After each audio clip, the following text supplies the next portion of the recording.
Good afternoon, everyone. Welcome to Nutmeg Sports. It's a Monday edition as we hit May, believe it or not. I'm Rob Adams. That's Donald Eng. We're on the HAN Network following a pretty big weekend of boys lacrosse and a weekend in which we got to see two of the best teams in the country on Saturday afternoon. We went into that. It was a great atmosphere, a fun game, and when it was over, really, in my mind at least, there is no doubt who is the best team that we've seen this year. Yeah, I think it is very safe to say that as of right now, the Darien Blue Wave are head and shoulders better than anyone else really in Connecticut. You can make the argument probably even in the Northeast. They are that good now. Certainly there are teams in New York, there are teams in Maryland and elsewhere in the country who can stake their claim for being better than the Blue Wave, but the question was answered quite emphatically on Saturday afternoon. New Canaan is a very good team. They still deserve to be in the top 25 discussion, but from what I saw, they could never get enough going offensively. They never had a lead in this game. In fact, once Darien took the lead, they were never able to even tie it back up. No, Darien took an early lead with a couple of goals in the first half. They went up. I think they went up by as many as 4. New Canaan actually got it to 1 a few times, but just could not get the equalizer. As we had talked about last week, Darien's defense just clamped down when the game got close, and you know, New Canaan made it close. They're closing to within 1 goal on a couple of occasions, but could never get the equalizer, and you never really got the sense that Darien was not in control of the game. We can talk a little more about that and how close the game did get when we return from you seeing the highlights, but we're going to check out the highlights. AJ Simonowski and Justin Galanti were on the sideline. Frank Granito joined me for the call. This is what it looked like on Saturday afternoon.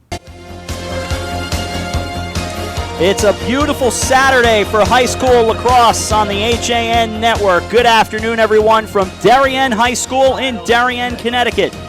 Today, the Darien Blue Wave take on the New Canaan Rams, a national showdown, depending on who you believe. I'm Rob Adams. This is Frank Granito.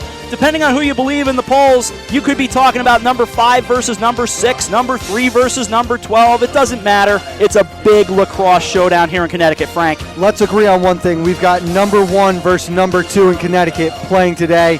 It's a rivalry game. It's a charity game.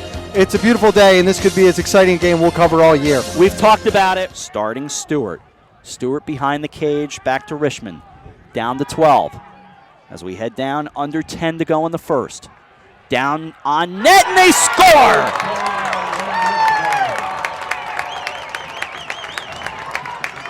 Liam Richmond, 1-0 Darien. And knocked aside, now a cutting down and on net, Finley Collins, 2-0. Finley Collins gets a goal, but it's Colin Minikis who makes this play. Jack Book fired a shot, that's Jake Book, fired a shot wide hard on the left side, and Minikis standing there instead of letting it go out of bounds, able to catch it, control it, and finds Finley in front. And this is a big matchup to watch. The Rams are trying to get Ryan O'Connell into some space here, but he is struggling because he's matched up against Mark Ivanchuk, who is one of, if not the best defenders in the state. As it's Graham Braden who breaks through. Braden able to cut the deficit to 2-1. As it's turned right back around and taken away by Cognetta. New Canaan in the need of an answer. Let's see if they've got it. Here they do. And it's Braden again. He's alone in front, left alone for the breakaway, and he finishes again. Twice now we've seen defensive breakdowns that have cost the Wave a Braden goal. Bill Bloxham said to me at halftime, what do you think, 1,000, maybe 2? It's a pretty big crowd. As this scores from Clayton Burt, it's now 5-4. And the future Syracuse Orange player coming hard around the left side of the net.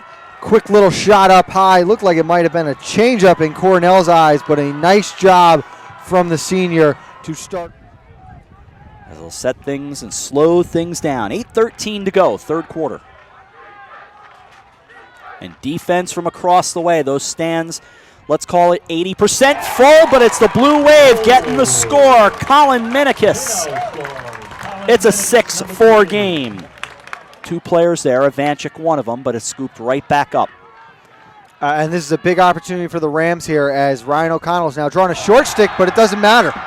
Clayton Burt, the bouncer, gets through, and it's 6-5. And that's one Cornell is going to want to have back. The bounce shot from 13 yards is not one you traditionally score on. But They'll play catch along the football numbers, go back behind the cage. Clayton Burt back there in the black with the white and red of New Canaan. And you want to talk about a crazy change of events. Imagine if that Holzer shot finds the back of the net. In this case, it's Clayton Burt. 9-6. Burt riding the hot handle right now, 5:28 to go. Again, off the scoreboard today is the guy wearing 13. He's got it right now. Going at it with Swindell. Could be a football game. And this is thrown, and top shelf, Clayton Burt. Oh, a lot of life left. It's 9-7. 9-7, 90 seconds remaining. Once again, on your way out, if you have Morris is going to vacate the net now. They'll double team the ball as much as they can. We'll see if the Wave will take a chance at scoring here. They're going to have a shot. Niffin. There it is.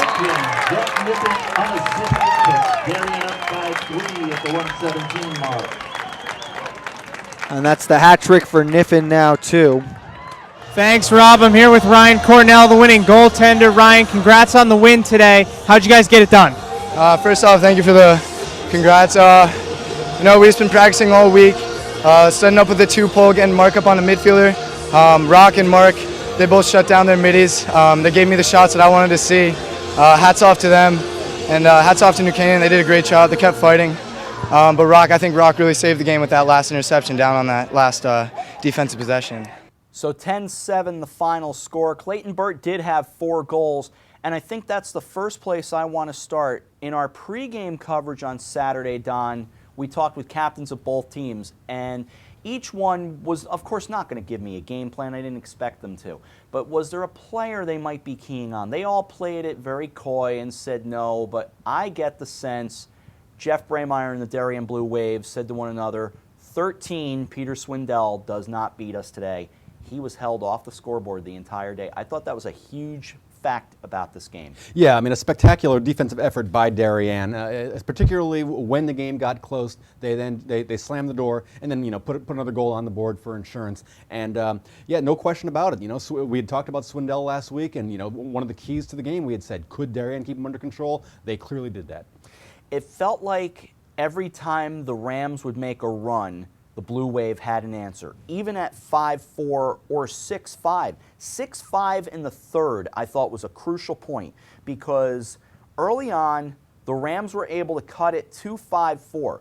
Then Minikis scores and makes it 6-4. But Clayton Burt comes back and makes it 6-5. And right there, with about 5 minutes to go in the third quarter, we had the first sense of a little bit of drama. And yet, even though the Rams had a chance to tie it, even though they had an offensive possession to tie it, the Blue Wave did just enough, came right back down, and Kevin Lindley was able to score. And I felt like at 7-5, we were kind of in trouble of not seeing a close game any longer. Right, Lindley made it 7-5, and then again scored to make it 8-5 on the wraparound there.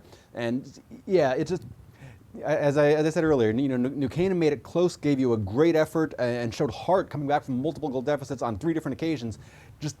I just never thought the game was going to get away from Darien. It was kind of the sense I got watching the game, and as it turned out, the Wave did pull away late for a 10-7 win. And the scary thing is Ryan Cornell's only going to get better.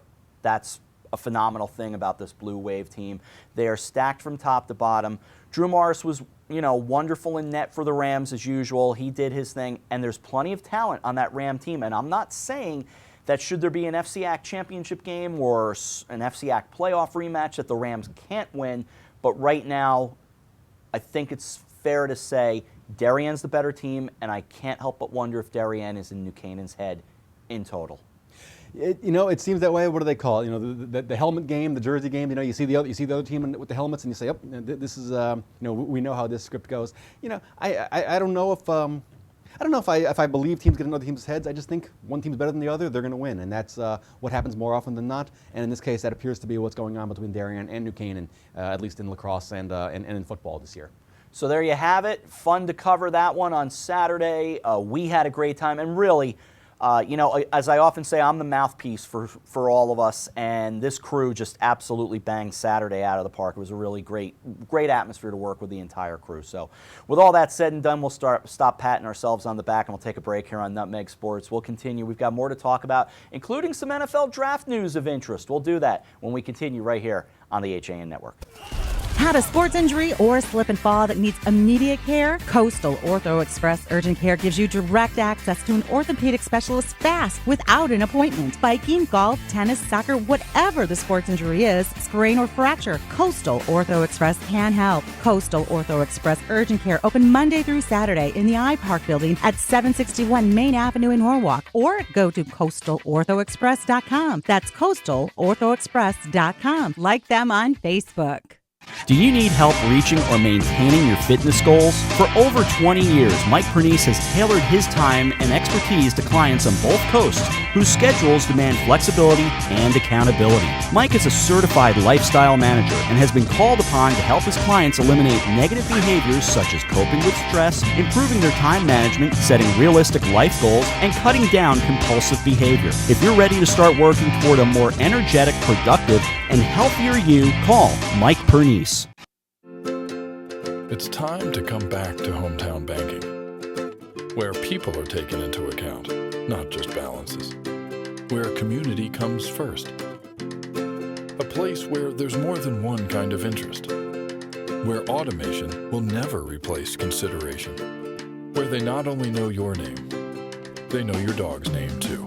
It's time to expect more. It's time to bank well. Bank smart. Bank local. Bank well. For more than 50 years, Triple S has been Fairfield County's expert service for carpet, upholstery, and drapery cleaning. We provide the best in repairs and in-depth restoration, understanding fabrics and how to properly clean and restore them. Our staff will come to your home to clean your wall-to-wall carpet to perfection. We can also pick up your fine carpets and bring them to our facilities. With locations in Norwalk, Stamford, and Stratford, Triple S will get the job done fast, big or small. At Triple S, you can count on our people as well as our cleaning. Find us at triplesclean.com or 203-847-8000.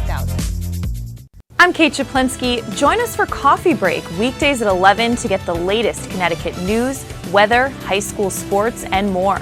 News doesn't get any more local than on Coffee Break on the HAN Network. Welcome back to Nutmeg Sports. It's a Monday edition here on the HAN Network. Donald Eng is over there. I'm Rob Adams, and hopefully, though I don't know that it's going to happen for today's show, Don, we will talk with a young man from this area who made some big news on Saturday, and big enough news that somebody on this broadcast named me actually kind of, squealed when I got the news on my phone. Tyler Matakevich, outstanding football player at St. Joseph, resident of Stratford, moved on to Temple and became an award-winning defensive player, is now a member of the black and gold Pittsburgh Steelers. Right, it's not often you can detect a squeal over Twitter, but it came through loud and clear. So it was, and it was an exciting night, and you had to feel great for him. I mean, he'd been projected as maybe a 4th to a 5th round pick. Actually lasted into the 7th round. As I was texting with John Kovac over the weekend. That one of the amazing things is that when you get a scouting report on him, great football player is always like the last thing they mention. They throw out 3 or 4 other things when discussing his football skills before they get around to saying great football player. But a great story. Too small, too slow out of high school to play big time college football, and then all he did was dominate college football for 4 years, and now on to the NFL. Let's remind you a little bit of some of his resume, just from high school, for instance. This is straight off of owlsports.com, but it's a good reminder.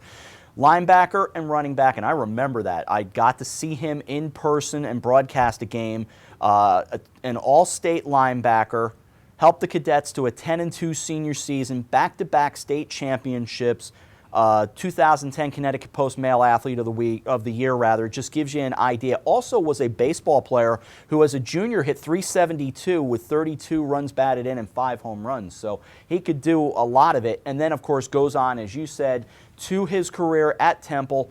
Last year, wins the Bednarik Award, wins the Bronco Nagurski Trophy, was the Lot Impact Trophy finalist, a Lombardi Award semifinalist.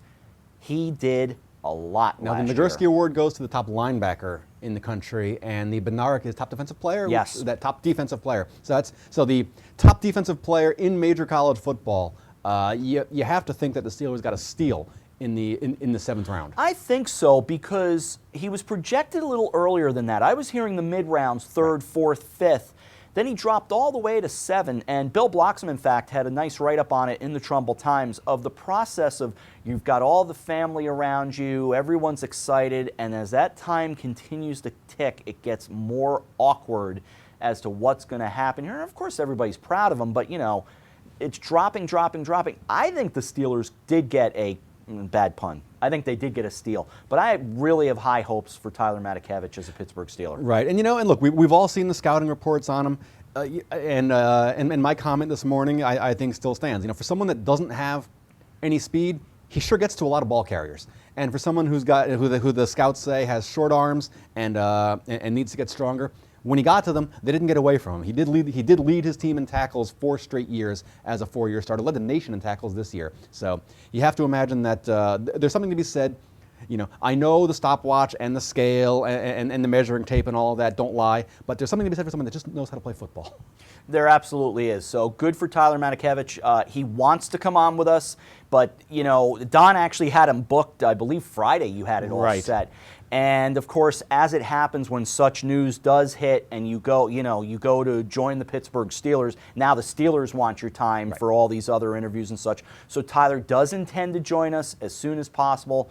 May take a little bit longer, but we'll get him, and we'll try to get a Pittsburgh reporter on as well to talk to them about where they see this young man winding up with the Steelers. So it is really exciting news for everyone in this area to see another player from the FCAC make the jump into the National Football League. Of course, John Sullivan out of Greenwich did it as well, and has now played for the Vikings, I believe, heading into probably his 8th year at this point. He's been around a long time. He's a veteran now. It's strange to say, but he is. He's been there a long time. And also, let's not forget that speaking of football players that played their football in Trumbull, Don Cherry out of Trumbull did sign a free agent contract over the weekend.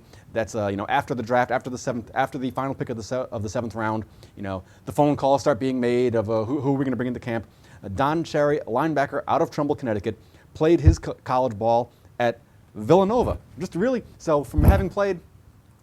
Cherry and Matakevich having played just a few miles apart at St. Joe's and Trumbull respectively, they then went on to play their college football careers just a few miles apart at Temple and Villanova. So congratulations, Tyler and Don, and looking forward to watching training camp this year. Yeah, it was an interesting draft in a lot of different ways, but from the local perspective, we've got both these guys doing some big things. You don't often get two signings out of a town the size of Trumbull, particularly if that town happens to be in Connecticut. No, that's very true. So great stuff out of both of them. We still have much more to do here on this edition of Nutmeg Sports. We've got to get to some of the other local sports that went on over the weekend, as well as get you ready, we hope, for baseball later today. But we'll take a break right now. We'll continue with more of the show right after this on the HAN Network.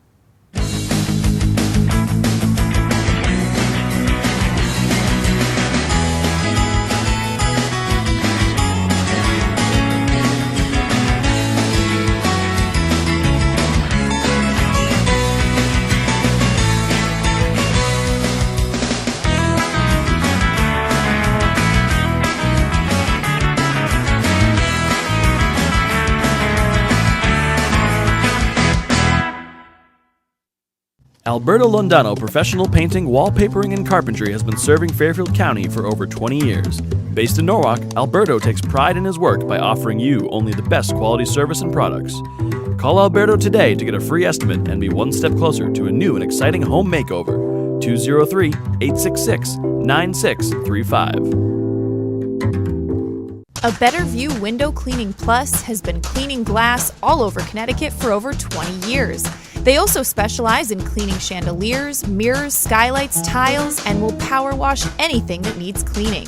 They hold an A+ rating with the Better Business Bureau and are fully insured and bonded. When you deal with the Better View, you're dealing with the best, not the rest. Call today for a free estimate, 203-284-8836, or visit them online, abetterviewcleaning.com. I'm Denise DiGregoli, the host of The Drive on the HAN Network. Join me Tuesdays for some motivational, intelligent talk with a little humor as we visit with people who live their lives mindfully. Tune in to The Drive live on Tuesdays, 12:30, here on the HAN Network. For over 25 years, Mike Cizik Painting and Wallpapering has been the name to know for residential and commercial properties in Fairfield County. He uses only the top brands, including Benjamin Moore, for impeccable preparation and lasting quality. Call Mike now and receive $500 off any job over $7,000. Mike is currently accepting reservations for spring, so call him today at 203-770-8869 or 203-972-3310. For your custom painting, finishing, and staining needs, it's Mike Cizik. Back with you on Nutmeg Sports here on a Monday on the HAN Network. Dicey weather conditions outside, so we're trying to get you a firm answer on today's baseball game between Staples and Norwalk. And look, a football or a baseball game rather. I still got Tyler Matakevich in my mind. A baseball game that, you know, the Wreckers need to get on a bit of a run. They have struggled so far this season. They have lost a lot of players to injury, the loss of Mike Fanning, Nate Panzer. That's a big deal to this team, and they were a team that had a lot of expectations coming into it. Certainly, it has been a bit of a tough run for them, but, you know, they're in the thick of it. They are a playoff team as of right now, but they have more work to do. Norwalk has been wonderful this year. They're right near the top of the standings, along with Darien in terms of the overall FCAC, and then as an overall season, they've had a really good season. I still think Staples has a lot to say about this season, and Norwalk's very good as well. Well, you know, Staples was preseason ranked in the top 10. In fact, I think they were in the top 5. And you know, they have, as you mentioned, they have struggled with injuries and just with inconsistent play. Right now, they are 5-4 in the FCAC. That's actually 4th place in the Western Division. Overall record of 6 wins, 7 losses. But, you know, they're currently sitting in 7th place overall in the FCAC with that 5-4 record. That puts them into the FCAC playoffs and really, you know, in baseball, make the playoffs, get into the tournament, and then, you know, trust your pitching and just trust that things will come together. So that's what Staples needs to do. They need a couple of wins. Norwalk at 6-2, having a very good season. 2nd place right now, coming off a loss to Darien. The Wave, 6-2, they're on top of the FCAC standings right now. And of course, the Wreckers coming off a 5-0 victory over Fairfield Ludlow on Friday. They've won 2 in a row. They took it to Brian McMahon. Brian McMahon's not a bad team either. They beat them 11-1 back on Wednesday. But 4 losses in a row before that, including West Hill, Montville from the other side of the state, St. Joseph, and Greenwich. In fact, they got to play Montville out at Dodd Stadium, so I'm jealous of that. But in any event, this team has kind of struggled a bit, which surprises me. As for the Norwalk Bears, their season, on the other hand, has been pretty good. Opened up with that 3-1 loss to Brian McMahon, which we saw here on the HAN Network. Then had a 5-1 8-inning win against Trinity Catholic, which we saw that as well. They've been pretty hot overall as the season has gone along, with a loss to New Fairfield as well thrown in. They lost to Darien, and along with a Fairfield prep loss. So, again, 2 teams I'm very interested to see. I hope they play today. That's my own take. Yeah, you know, and the weather looks kind of a bit iffy, so we'll see what happens. And the other thing that I would notice also with Staples, you had mentioned they had lost 4 games in a row, and the problem that I see is that also that a lot of those teams they had lost to are sort of mid-pack teams. You know, they're kind of good, or they're right around 500 teams. And Staples, you know, in danger of getting shuffled back. As you mentioned, the big win over McMahon. Now Staples is currently in 7th place, following that win over the Senators. McMahon in 8th place, both of those schools with a record of 5-4. But in 9th and 10th place and out of the playoffs right now, Wilton and Ridgefield, both with 4-4 records. So as we mentioned, if Staples is going to get on a bit of a run, it really needs to start soon. For Norwalk, it's not an easy week. They've got their crosstown rival, Brian McMahon, once again, after they play Staples today.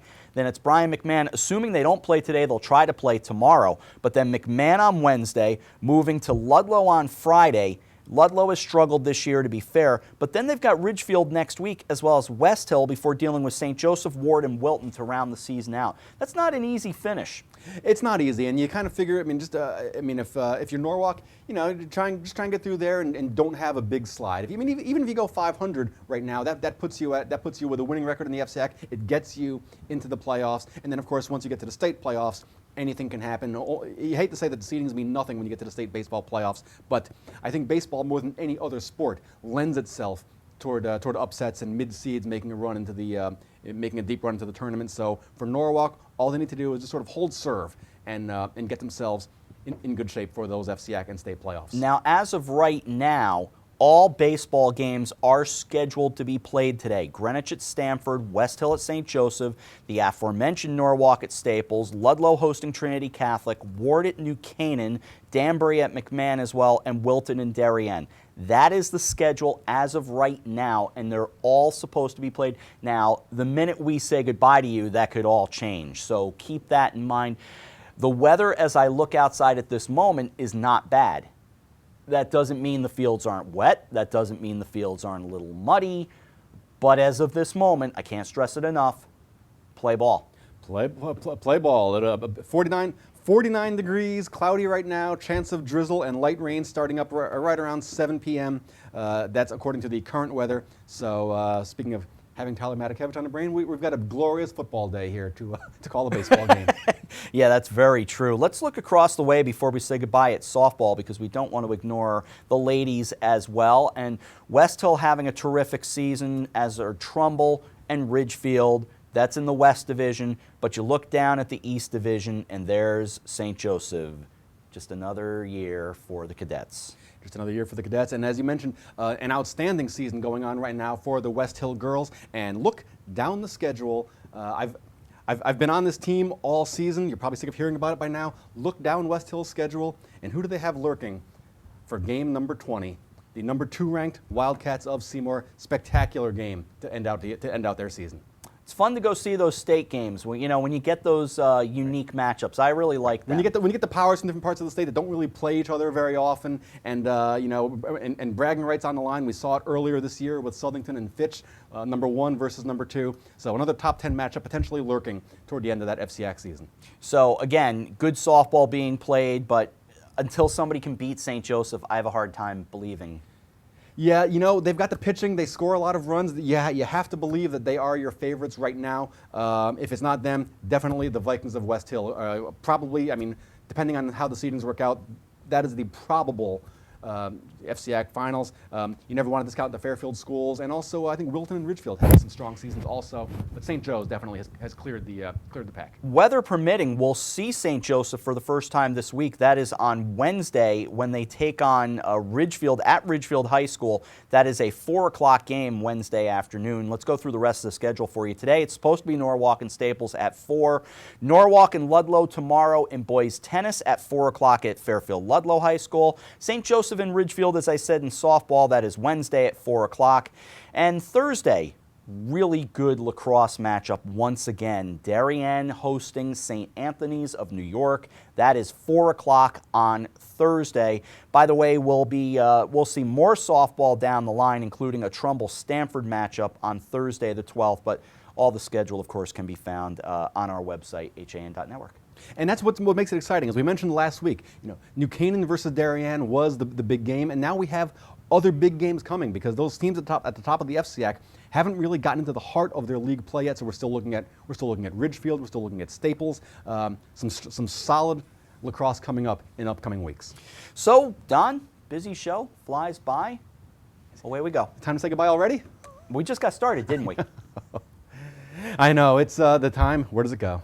So again, we're going to continue to work on, and we all want to make it happen. Right. We're going to work on the Tyler Matakevich interview. He wants to join us. We intend to have him join us. He was supposed to join us today, and then he went and got drafted by the Steelers, and that just blew everything up. I know. He's probably running through the Pittsburgh airport as we speak. But that's a nice problem to have. Yeah, and he's been on the show before, so I know he'll come back on again. So that's great. Thanks to AJ Simonowski for directing. That'll do it for a Monday edition of Nutmeg Sports. Weather permitting, baseball at 4 o'clock today as we see Norwalk take on Staples. Coffee break tomorrow, and of course we're right back here tomorrow at 2. For Donald Eng, I'm Rob Adams. Enjoy your Monday right here on the HAN Network.